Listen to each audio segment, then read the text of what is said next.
everyone, welcome back to the Mention It All podcast. I am so happy to be joined today by a returning guest to the show and a brand new member of the Real Housewives 10 season club. Yeah. As of this week, Real Housewives of Potomac OG Ashley Darby. Welcome back. Thank you, Dylan. You know, OG has a nice ring to it, doesn't it? OG has a nice ring to it. And now that you've hit season 10, it really feels like, it's not just like, oh, I've been on here for a few years. It's like, no, I'm an OG. Oh, yeah. I'm still standing. Oh, yeah. I'm still standing and will continue to stand 10 toes down. 10 toes down. That's right. Standing on business. That's right. How does it feel? I mean, we're fresh off the premiere. Season 10, it's here. You and Gizelle have lasted 10 rounds, still standing. Yeah. How does that feel that you've made it to this point? It feels pretty incredible. And honestly, it feels like it's gone by so fast. You know, like when I stop and actually take a step back and think about all the things that have happened over 10 years, there have been so many huge occasions in my life, right? From divorce to children, both of my children.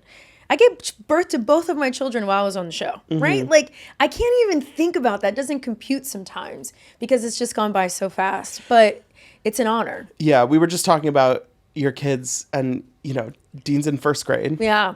And when you started this, it was like kids were not even like, that wasn't real yet for you. I didn't want kids when I first started. Crazy. Because I was 26 and I had just gotten married. I was coming up on my 1-year anniversary when I started the show. I didn't want any kids. Michael and I were like on the same page about that. And yeah, I was like, I'm just ready to live and travel. And I think people forget how young you were when the show started. I mean, one of the youngest housewives ever when you started on the show. You have really like grown from like a young adult into, you know, a mom, a businesswoman, you know, all of this stuff on the show. Like that really is like a pivotal chunk of your life that you have spent on this platform. Yeah. And transformational years too. I mean, 20s and 30s are such big times in our lives and mine have been documented. And it's really cool for because... better or for worse. Yeah. I'm going to say for better. Yeah. No matter what. No regrets here. Absolutely none. Yeah.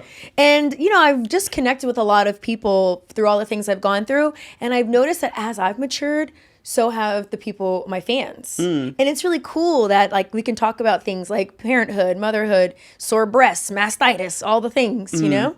Yeah. And I think too, like something, you know, people can sometimes, when you live your life publicly like that, they might look back and say, oh, but 3 years ago you were doing da da da da da, and now you're a mother, you're like, you know, taking it seriously. And it's like, yeah, like that's the trajectory of life. Like you've gone through changes and you've grown and learned things. Yeah, it's just life, period. And I'm living it. And I think sometimes the people who have those strong opinions, they're just not really living life. And it's unfortunate for them. And if they want to live vicariously through me, they're welcome to do so. On Sunday nights on Bravo. That's right, 8 p.m. Bravo TV, you and me. What has it been like these last couple seasons? I feel like you and Gizelle have really been, you know, you're the ones that have made it through this 10 season arc. You guys got to be on Love Hotel together, which I think is like such a fun kind of, you know, to balance out the year. Like before season 10, you went and did this, you know, fun, crazy show in Mexico and then coming back kind of home for the 10th season. What has it been like kind of going through this with Gizelle? It's really amazing how much we have evolved, Gizelle and I, because when we started, we weren't the best of friends, okay? It started very rocky between us, and I would never have anticipated or envisioned that she would be my homegirl today. So I think that because we had that little bit of a rough start, we appreciate our friendship even more now. And I think we understand each other's hot buttons, right? So we want to push them, we can. And it's just really nice to have somebody who is really in my corner. Like no matter what I'm going through, right after my divorce, when I was just really sad and down, Gizelle was calling me, hey, sunshine, to cheer me up, you know? She's like, you're my sunshine all the time. And I just needed to hear that, right? Yeah. And some people don't even know that Gizelle has that side, but she does. And it comes through for her friends. Yeah, I think that, I mean, Gizelle is somebody where like, she can get herself in some hot water sometimes because she's going to be a little shady. She's going to poke the bear. She knows what buttons to push.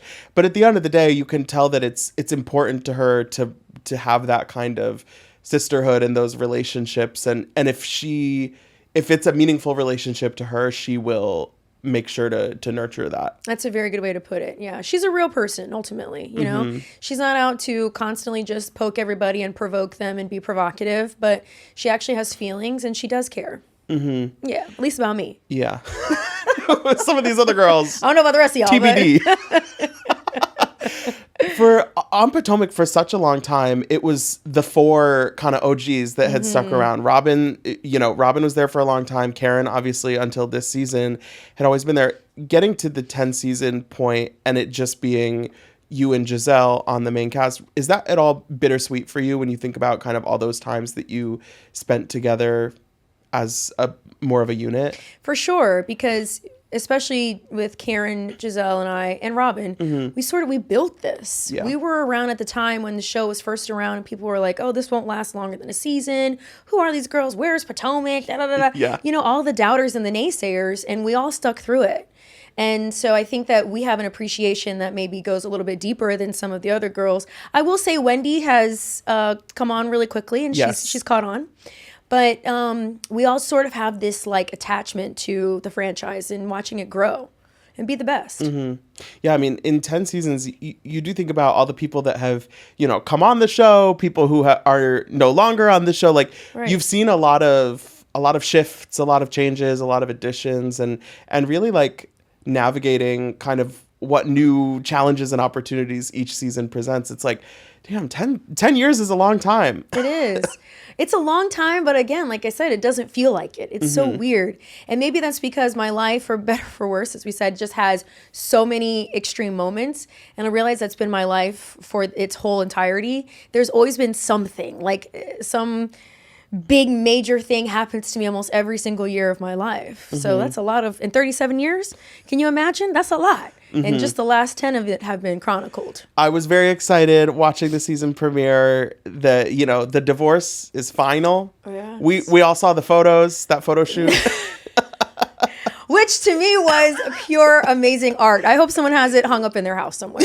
I mean, it was amazing. So you don't have it hung up in your house somewhere? Not yet. I thought, okay, it's funny. Should I put that in my bedroom? I mean, wait, no, because it's like, divorce. But then it's like the next time you want to have somebody else in the bedroom. Yeah.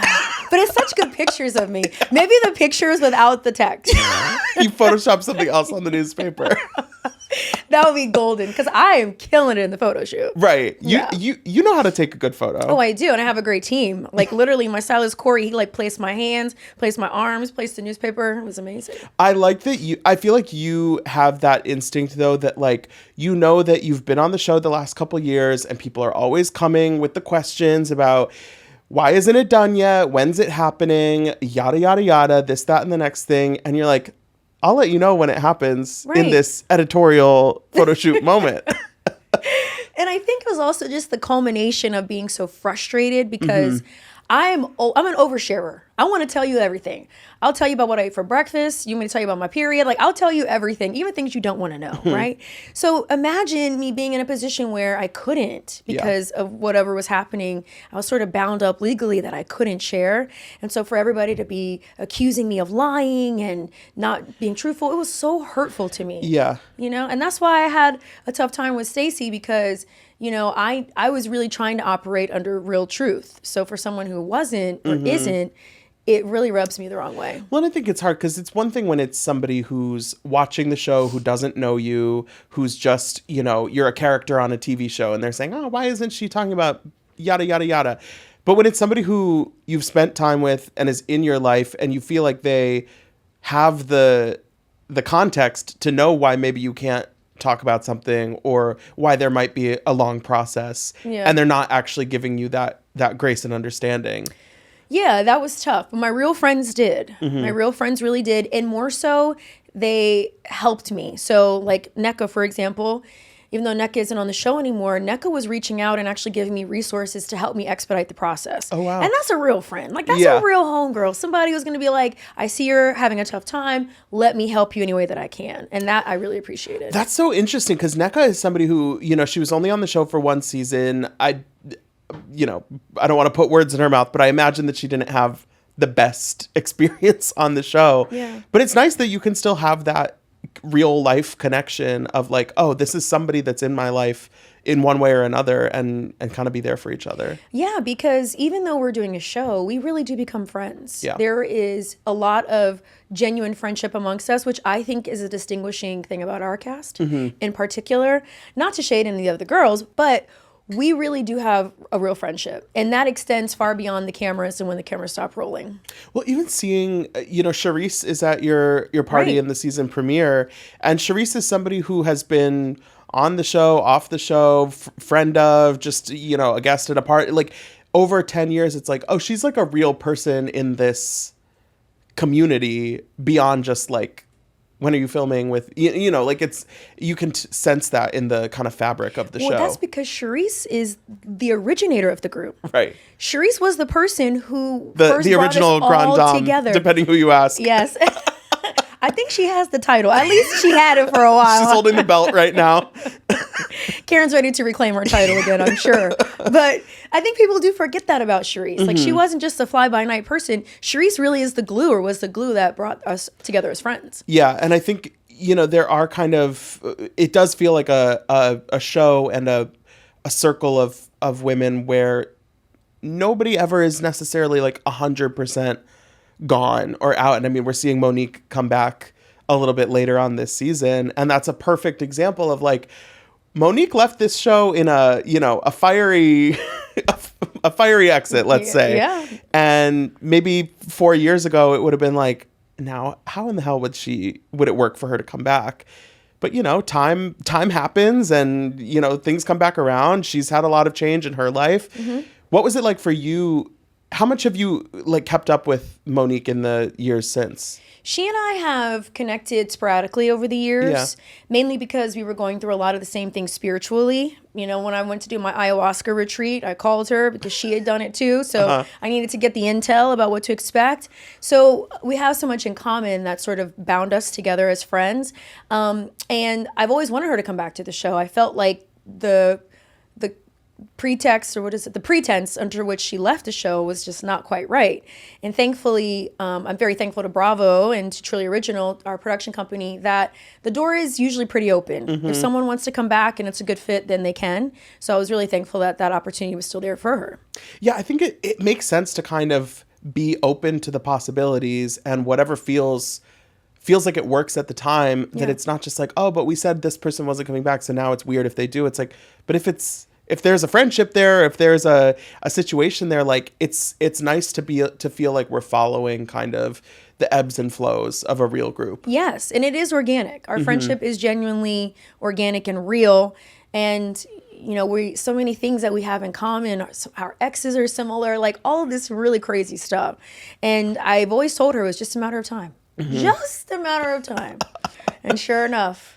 How do you feel like her, overall, obviously we'll see it play out on the show, but like her coming back into the group, do you think overall people felt pretty good about it, or was it kind of a mixed bag? I know, maybe she and Gizelle didn't have the best, I think they had some unfinished business. The best relationship in the past. Yes. Yeah.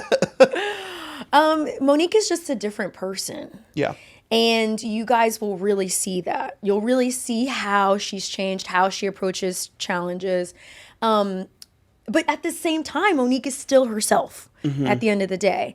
So I would say that a lot of the girls were excited to see her, especially Wendy, myself, Gizelle, people who knew her.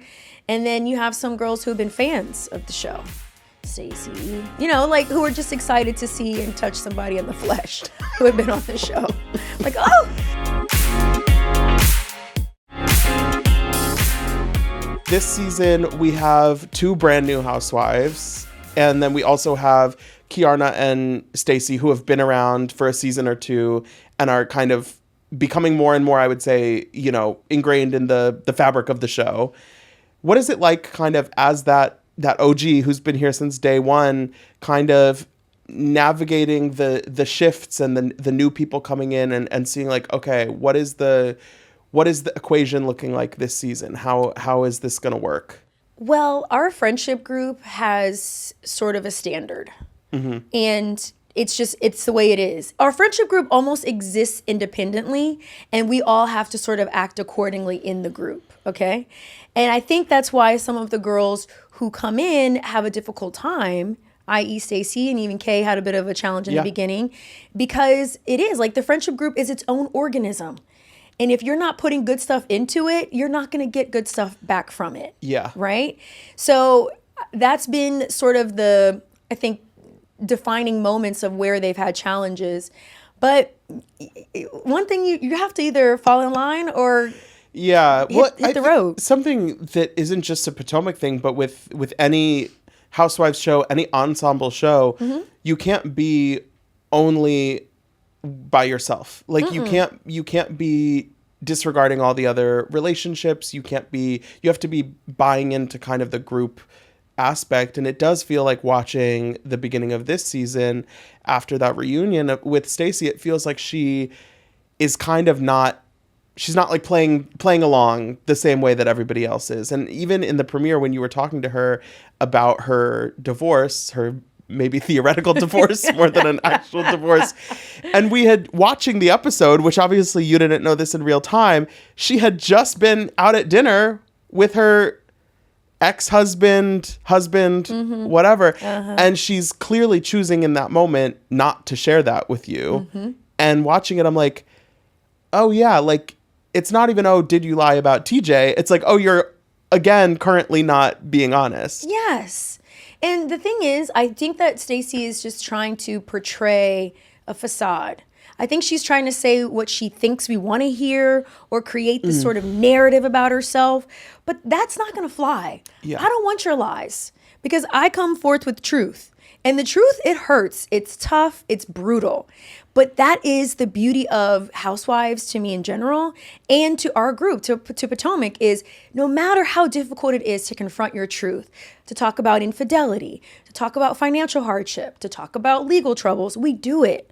To constantly make up these things and project these lies in order to make yourself look good, it just gets old and it's not going to fly. Yeah, and I think also it's like if you lie about one thing for whatever reason, maybe it's a good reason, maybe it's a bad reason, but then people kind of figure it out, then to kind of continue doing that same behavior or to not kind of address it and really feel like you're starting fresh and moving on, it's like how is the group then going to want to kind of invest in the friendship with you? That is exactly the word, invest. That is the biggest word because we spend a lot of time together. Yeah. And I let everybody into my life. Gizelle, she's learning how to let people into her life, she's getting there. Yeah. But it's a very vulnerable thing. And that vulnerability comes at a cost, which is some of your comfort. And instead of if you choose to not be comfortable and lean into the process and trust the process, then it's just not going to be a good result for you. So I just ultimately all I want for Stacey is for her to tell the truth for once in her life. I even thought in the premiere, the scene with Kay and her mom was like a nice moment of it felt like, okay, we're getting a little bit more depth. Of last season. Maybe all we saw was the positive with Greg, and we could see that it wasn't all positive, but she wasn't kind of willing to dig into that a little bit. And I feel like that's something where, especially as you stay on the show longer, you have to be kind of able to peel back those layers a little bit, or else everything's always going to feel surface. Everything's always going to feel like a storyline.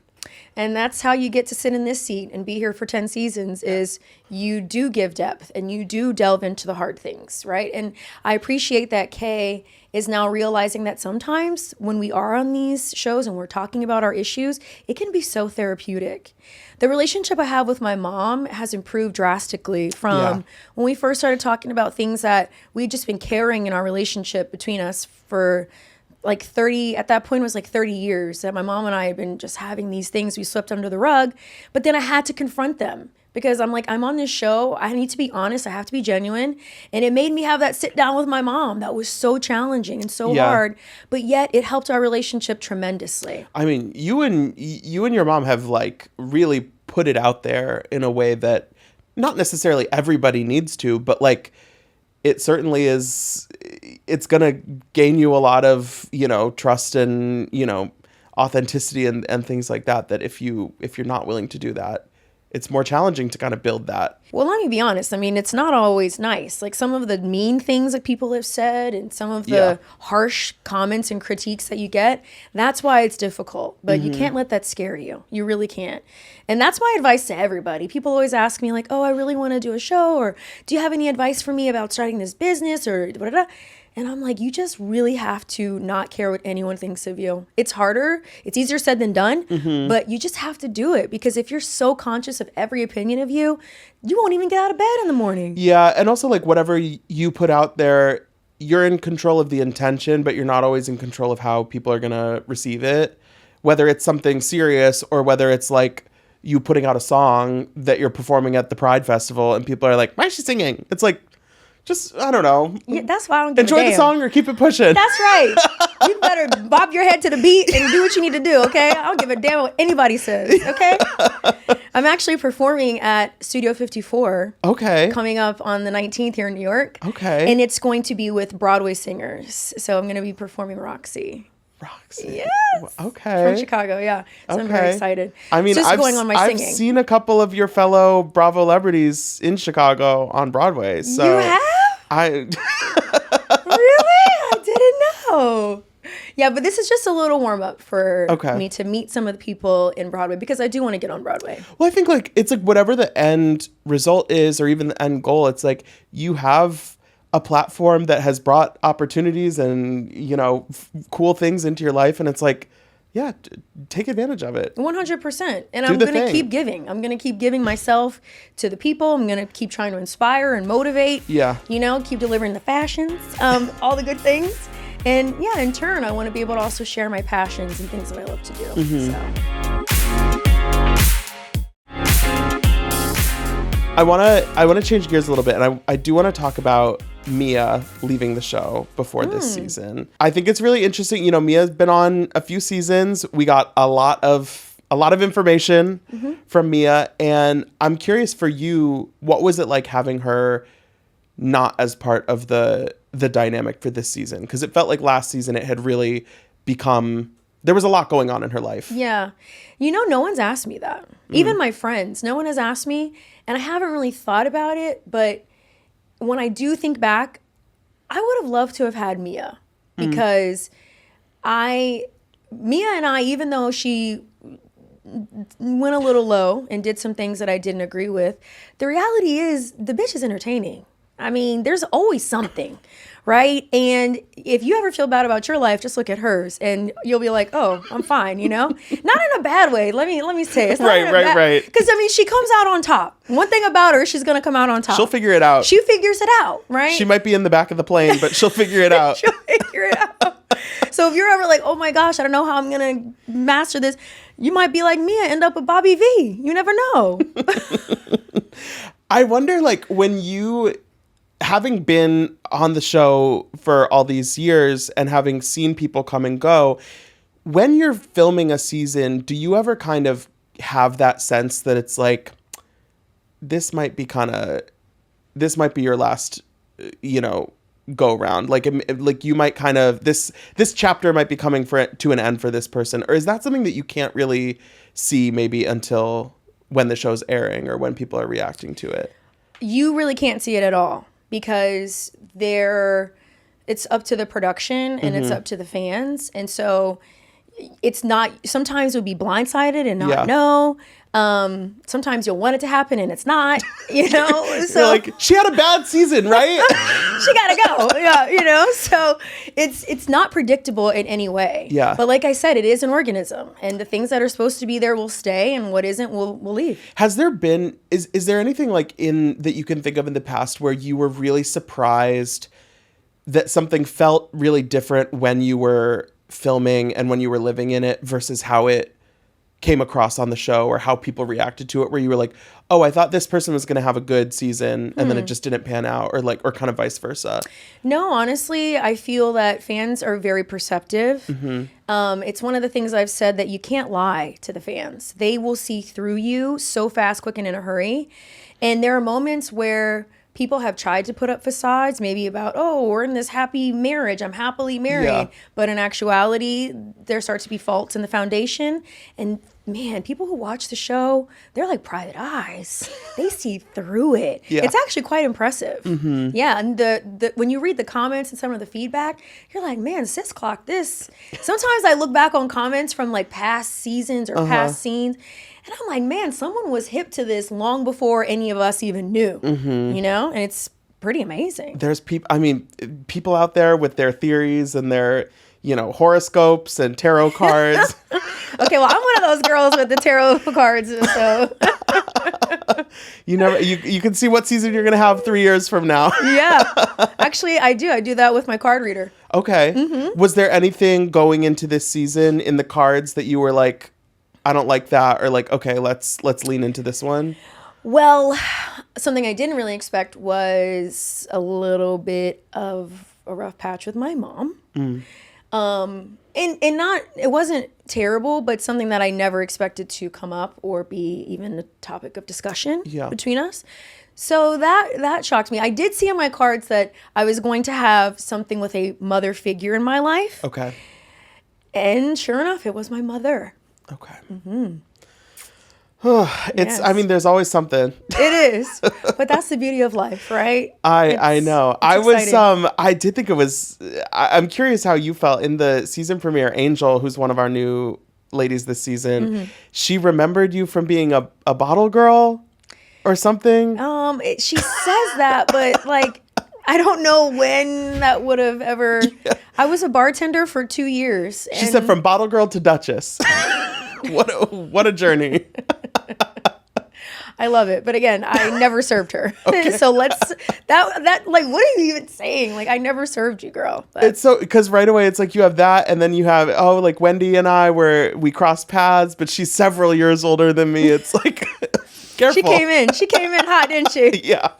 And then Tia with the accent, very posh. Very posh. Very British, very posh. But she has another side to her. Okay. Tia, she opens up. Okay. Yeah. It's so interesting to me. I feel like Potomac in particular, like there's so many different personalities and flavors and types of people that exist in this world. And I'm always curious to see like, who have they found now? I know. What is this person going to bring to the table that we haven't seen before? Because I feel like over the years, y'all's casting has been pretty strong. Very good. Yeah. Our casting director is Adrian, and he like gets down there, he meets everybody, starts asking around. He knows who is who in the area. And he really understands the intricacies of our friendships. Like, yeah, it's a lot of thought and consideration that goes into the girls who join the group, for sure. I want to talk a little bit about Karen. Obviously, at the beginning of the season, we see a few of you guys meeting right after Karen's sentencing happened. And I thought that was a really interesting look. It was before you had really jumped into filming, full speed for the season. But I think it was important to kind of have that moment of you guys reacting to that together. What was it like kind of having to navigate that with her obviously not being on the show this season, but just sort of, her presence looming large? It was very challenging, mainly because I was pretty sad about it. And I know sometimes people are like, oh, Ashley is inauthentic. She don't really care about Karen. But I really do. And no matter what obstacles Karen and I have, I never want to see her go to jail, right? That wasn't something I ever had in the cards for her. But I think the hard thing was talking about it, and she's not there to defend herself. Yeah. Right? So even if I wanted to make like a shady joke or two, it kind of felt wrong because Karen couldn't be there to hear it. Right. Or even defend herself. Even if she might have been laughing along, I don't think she would have laughed at some of the jokes I had. But, it just didn't feel right not being able to have the moment with her and talk about it with her. Yeah, and it was tough because last season, obviously, she was really in the thick of it. So there never was that time where it was like, we can be open about this and we can kind of hash it all out. Have you seen her at all? Have you checked in with her since she's been out? I've checked in with her. We've chatted a little bit, but only via text. It will be very interesting, and fingers crossed that she's back for season 11. Because, finally, we couldn't talk about it season 9. We couldn't really talk about it season 10. Season 11. Well, I think for a lot of people, from a viewer perspective, Karen is such an important part of the show that you guys have made in the last decade. And there is that time for accountability, but also it's like we want to we want her to be there for that. Like you said, it's like hard when she's not there, and it's like, okay, maybe that time is coming. Yeah, I think so. And I think that Karen too, I mean, to her credit, she's got a little street cred now. So, you know, I mean, the Grand Dame, she's seen some things now. I know. That didn't age well, did it? Whew. That didn't age well whatsoever. If you stay on the ride long enough, it's gonna come back around. Babe, I tell everybody this. Everything that I've said or thrown shade about somebody has come back to me. Mm-hmm. Okay? Mm-hmm. So I'm kind of minding my words a little bit because I'm like, damn, yeah, the pendulum always swings back the other way. So I did get divorced. I haven't paid a man to be my boyfriend yet, so hopefully I won't have to. Season 12. Let's not put that into the universe. It's like now anybody you date, somebody's going to be like, I heard that there was an arrangement. How much am I going to pay for this? No. Somebody's going to have like a DM from somebody, like a Zelle payment. I know. The receipts, yes. We don't have the receipts for Stacey, but we would have the receipts for me. Go figure. Yes. But that's never happening because, you know. You don't need to pay a man. Oh, no, absolutely not. Well, I think also like in this chapter of your life, it's like maybe you're going to date somebody and maybe it's going to be really fun. And maybe you're just going to be like doing your own thing for a while. And it's like whatever happens.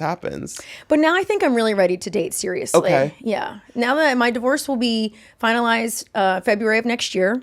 So that'll be 4 years that we haven't been together. I think that's enough time to let it breathe. I mean, we've seen, you've like dated a little. I've dated, but I think I'm ready to find like my man. Okay. My partner. Would you date a man with kids? Do you think that would be I would love ideal? To date. This is what I want, okay? A man in his 40s, okay? Making a 7-figure salary. Yes. Divorced, but sure. Still on good terms. Mm-hmm. Maybe she lives across the country. Children, I would say between 6 and 10. Okay. Perfect man for me. There are other things on the list, but those are the... Easy. That would be ideal. Easy. Then find him for me. Where's the Etsy witch? You need to cast the spell. Yeah, well, because right now I meet guys who have like 1 or 2 of those qualities, but not, and I need all of them. Yeah. Well, and it's hard because it's like you're a mom, you have kids at a very specific age. Yeah. They're in school. You are on this show that is a machine that I'm not getting off anytime soon. So like, God willing, you have your own set of things that isn't going to be what everybody's wanting to sign up for, right. Which is not a bad thing, but it is what it is. Yeah, it does sort of sift out the nonsense for sure. Mm-hmm. Yeah, but I've been drawn to these younger guys lately, and yeah, I gotta get it together. Like they're good for a fun time, but not really a long time. So yeah, unless I find a guy who's in his 30s and has all those other things, 7-figure salary, divorce, wife across country, and young kids, like then we could talk. Okay. Yeah, 30s to 40s though. Yeah, the 20s, that's not a father figure. No. Yeah. It's a fun time though. Boy, howdy. Yeah. Okay, so you have until February of next year. Yes. I'm going to be married next year. I'm going to be engaged next year. Okay. I'm sitting here on your couch. Okay. And I'm telling you. Okay, I'm like that next year, yes. By December of 2026, I'll be engaged. Okay. Mm-hmm. I know it's a bold statement to me, isn't it? Bring it into the world. Yeah, I am. I mean, one thing I was looking back at though, this is season 10. You guys premiered in 2016. You have not missed a year. Like Potomac Even during COVID and everything. Potomac has been a very consistent show. You guys have always turned it back around, whether people are leaving, whether people are coming. I think that, you have this consistency in your life for a decade, and like you could work it in. You could find something new to add. Yeah, I think so too. If it's meant to be, it'll be. And I think that's a very good point because even during the pandemic, like we were filming during the pandemic, we were social distancing, we were testing every week. I mean, like we were doing all the protocols to still be together and to deliver a great show. So I commend us. Through, come hell or high water, That's Real right. Housewives of Potomac. Potomac will prevail. Comes back every year. Yes, indeed. That's right. Just like the cherry blossoms. And Ashley Darby is always there. Yes. Congratulations. I loved the season premiere. I think you guys are going to have a really fun one. And I'm you. excited to see it. I think so too. A lot of strong personalities, a lot of fun times. And I think viewers will be very surprised. Nothing is expected. Okay. Just to let y'all know. Okay. I'm good with that. Okay. I like the unexpected. Yes, me too. Well, thank you so much, Ashley. Of course, great to see you. Always a pleasure. Yes. You too. Thanks everyone for watching. Don't forget to rate, review, and follow the show. And until next time, be cool. Don't be all like uncool.